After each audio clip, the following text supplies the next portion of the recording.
Hello student, कैसे हो? आशा करता हूँ ठीक ही होंगे। तो आज हम एनसीईआरटी मैथमेटिक्स क्लास 11 का चैप्टर नंबर 3 का इंट्रोडक्शन पार्ट देखेंगे। देखिएगा, तो चैप्टर नंबर 3 नाम है त्रिकोणमितीय फलन। इसका इंट्रोडक्शन देखेंगे। सबसे पहले त्रिकोणमितीय फलन में जो कक्षा 10 से संबंधित बातें थी उसको हमने पिछले वीडियो में अध्ययन कर लिया था। अब जो कक्षा 11 के स्तर पर है उसका अध्ययन इस वीडियो में करेंगे। तो इसमें सबसे पहले है कोण। सबसे पहले है कोण, एंगल।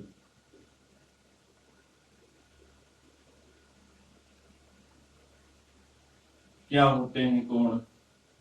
कोणों से हम बहुत पहले से परिचित हैं।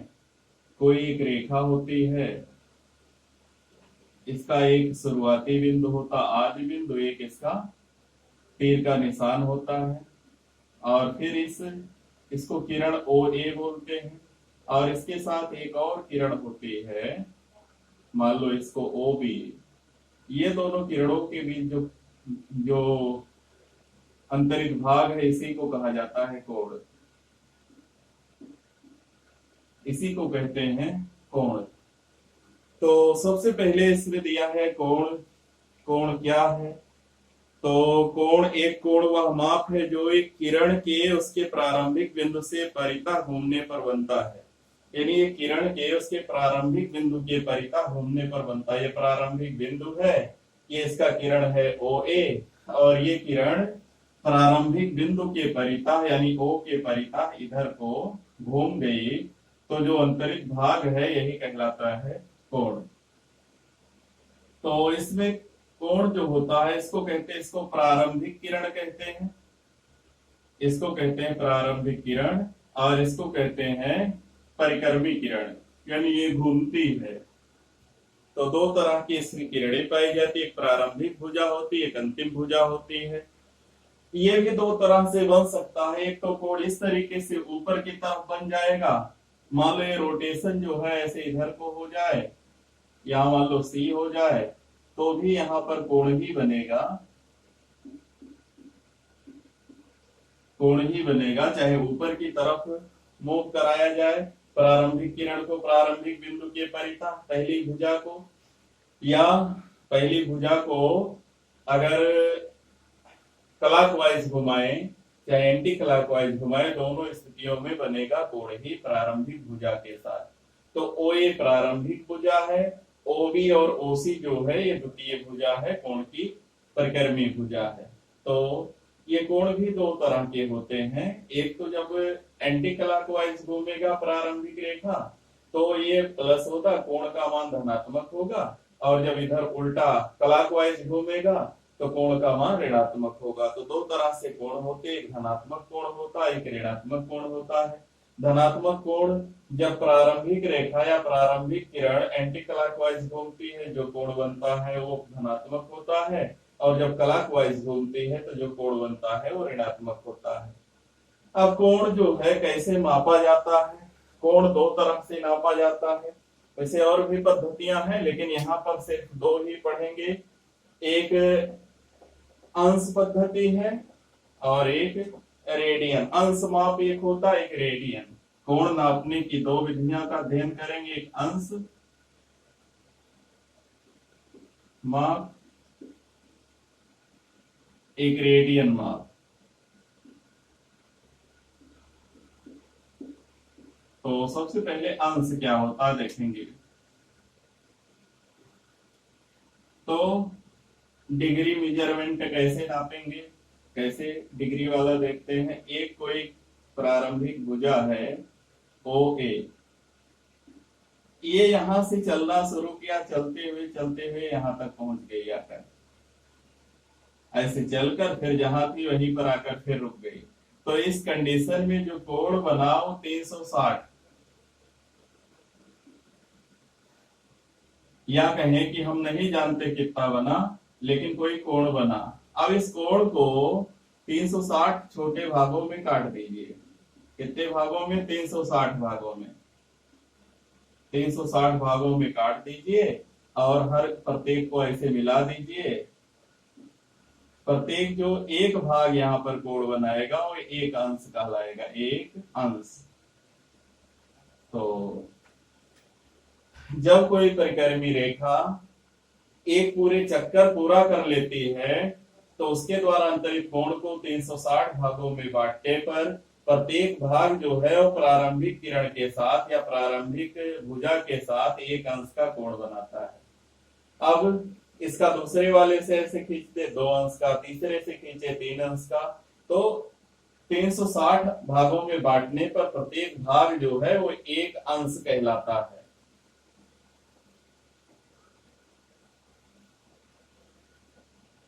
प्रत्येक भाग जो है वो एक अंश कहलाता है। अब देखते हैं कि अंश माप में क्या क्या होता है। जैसे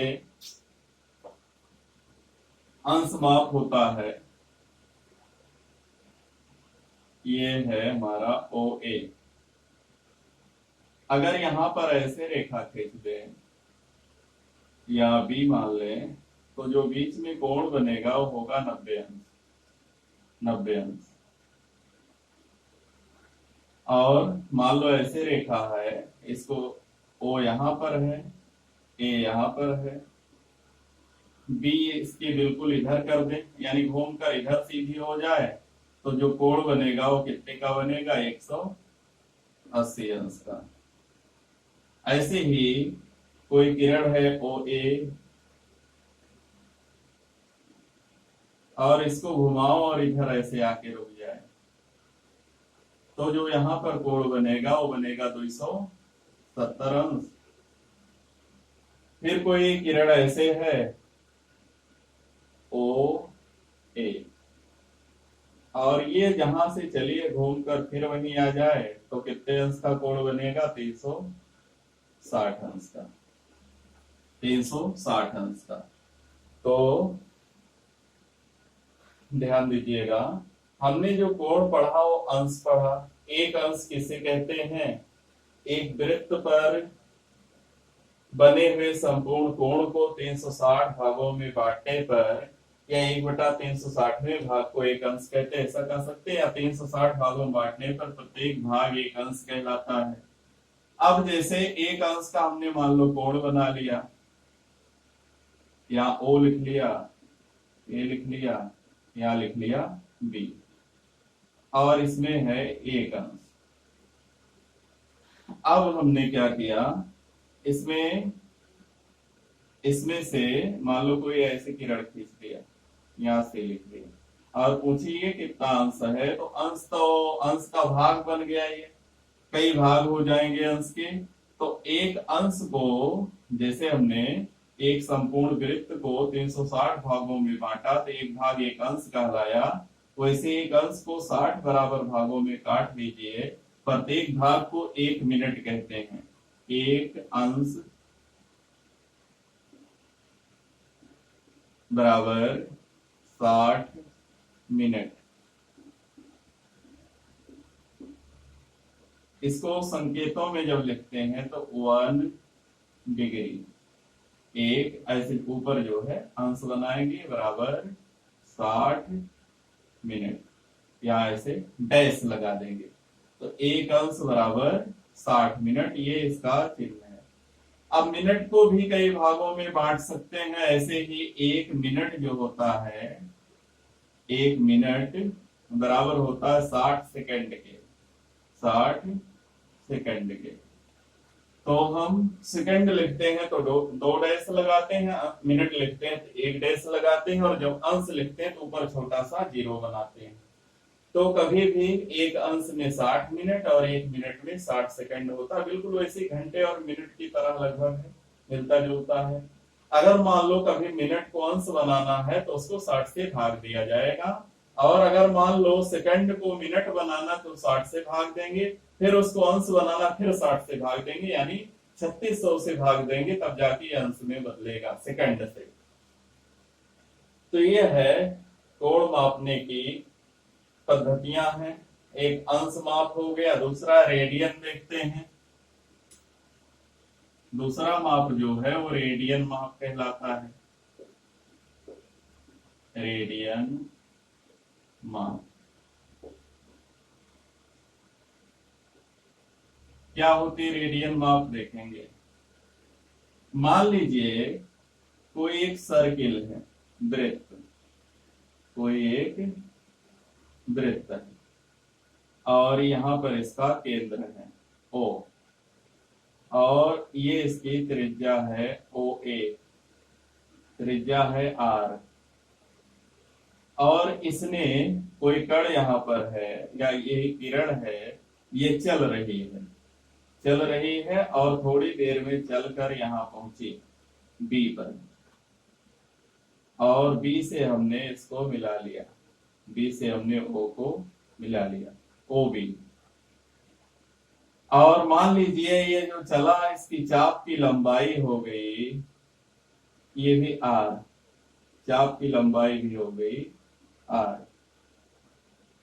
यानी कहने का मतलब त्रिज्या और चाप दोनों बराबर हो गए, तो जो यहां बनेगा उसको कहेंगे 1 रेडियन। ये जो कोण बनेगा 1 रेडियन,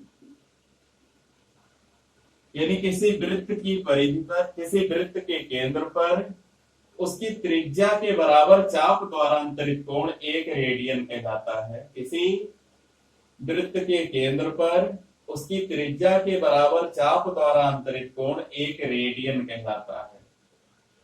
तो सामान्यतः हम लोग इसको लंबाई को L लिखते हैं, चाप की लंबाई को L से लिखा जाता है, त्रिज्या को R से लिखा जाता है, इस कोण को थीटा से लिखा जाता है।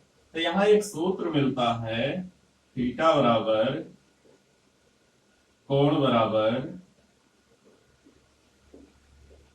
चाप की लंबाई बटा त्रिज्या की लंबाई, त्रिज्या की लंबाई। लेकिन ये जो मान आएगा कोण का वो आएगा रेडियन में, कहने का मतलब ये कोण का मान अंश में नहीं आएगा, ये तो सूत्र है, लेकिन कोण का जो मान आएगा इस सूत्र से वो आएगा रेडियन में। तो कोण का सूत्र होता है कोण बराबर चाप बटा त्रिज्या। तो इस तरीके से रेडियन माप होता है। अब देखते हैं इसी रेडियन में ही और आगे देखते हैं।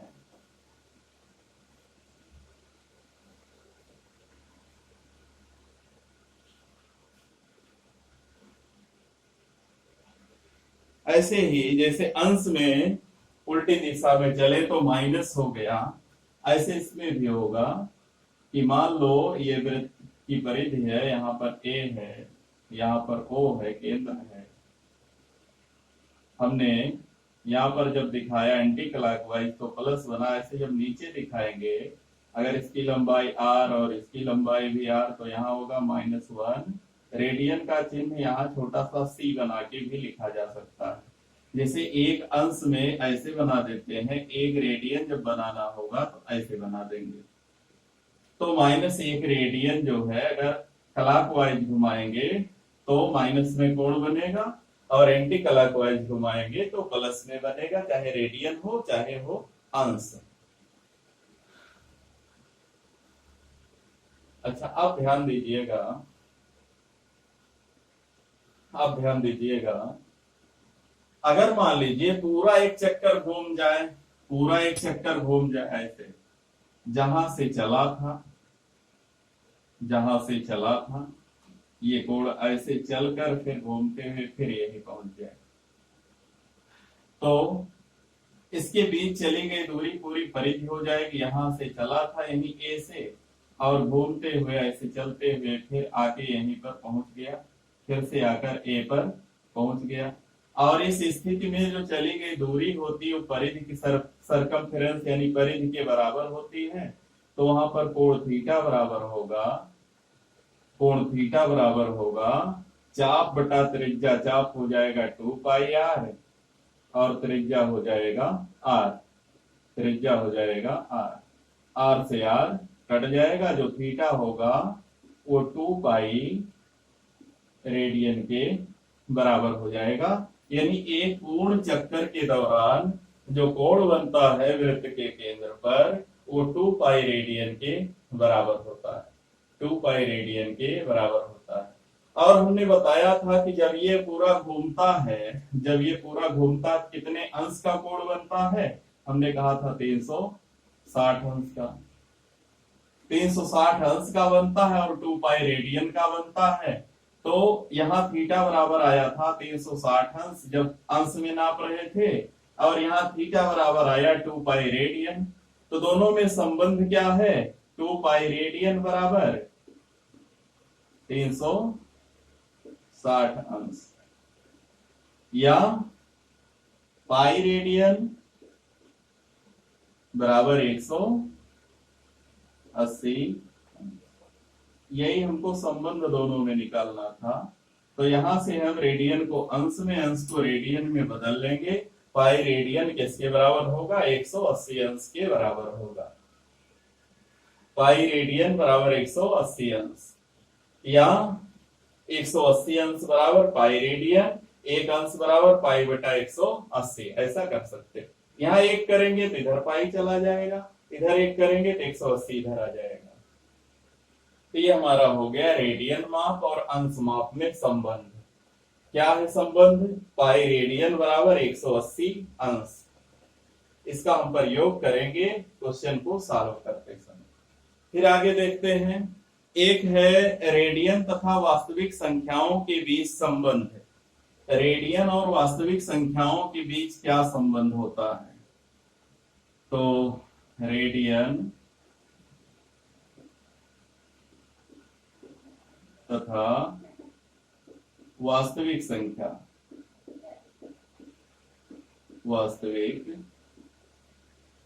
संख्या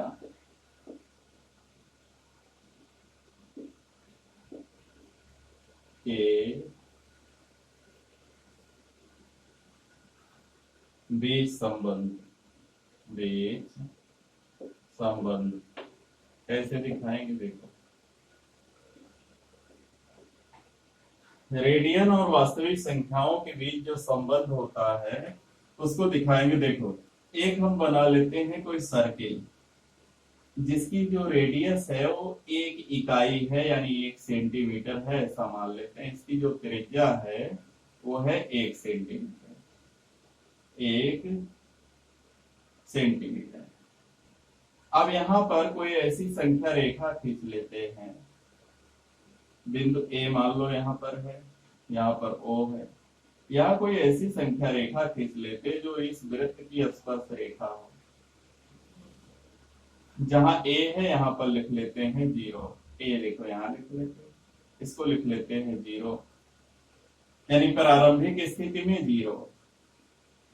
और जानते हैं हम कि इधर जब ऊपर जाएंगे तो +1, +2, +3, इधर आएंगे तो -1, -2, -3, ऐसे होता है। तो जब हम इस रेखा को ऐसे मोड़ दें, इस पर ऐसे मोड़ दें, इस रेखा को ऐसे इस पर परिधि पर मोड़ दें, तो 1 यहाँ आएगा, 2 यहाँ आएगा, 3 यहाँ आएगा, 4 यहाँ आएगा, ऐसे आएगा। जब इसको ऐसे लपेट देंगे, मान लो एक धागे की तरह से है, इसको भी लपेट दें, तो यहाँ होगा -1, यहाँ होगा -2, यहाँ होगा -3, ऐसे होगा। तो जब इसको हम मिलाएंगे तो 1 रेडियन, 2 रेडियन, 3 रेडियन, ऐसे 4 रेडियन, ऐसे बनता जाएगा। और जब इधर मिलाएंगे तो -1 रेडियन, -2 रेडियन, -3 रेडियन। तो ये वास्तविक संख्याएं हैं। और जब इस पर दिखा रहे हैं, परिधि पर दिखा रहे हैं, तो ये रेडियन माप है। यानी जो रेडियन माप होती है, वृत्तीय माप होती है कोण की, वो बिल्कुल वास्तविक संख्याएं ही होती हैं। तो जो कोण की रेडियन माप है, यानी रेडियन को हम वास्तविक संख्या मान सकते हैं। रेडियन जो होती है वो एक वास्तविक संख्या ही होती है। इसके बाद डिग्री रेडियन में संबंध है, जो कि हमने दिखा ही दिया है।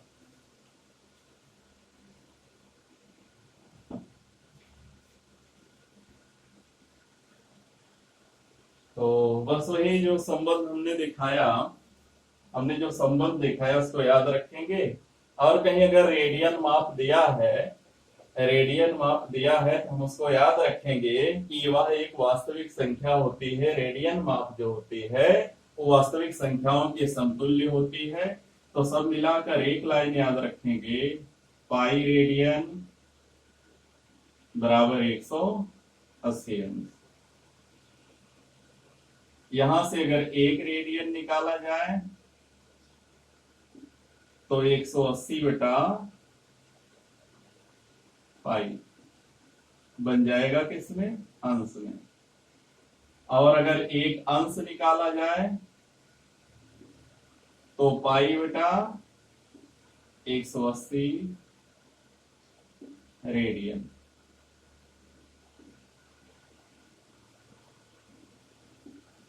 इसको याद रखेंगे। और एक अंश बराबर 60 मिनट और 1 मिनट बराबर 60 सेकंड। इस बात को भी याद रखना है। इतना 5 लाइन हमको याद रखना है और इसी से हम पूरा जो अभ्यास है उसको आगे चालू करेंगे। तो इस वीडियो में इतना ही। अगर हमारा वीडियो पसंद आया हो तो वीडियो को लाइक कीजिए, शेयर कीजिए, हमारे चैनल को सब्सक्राइब कीजिए। धन्यवाद।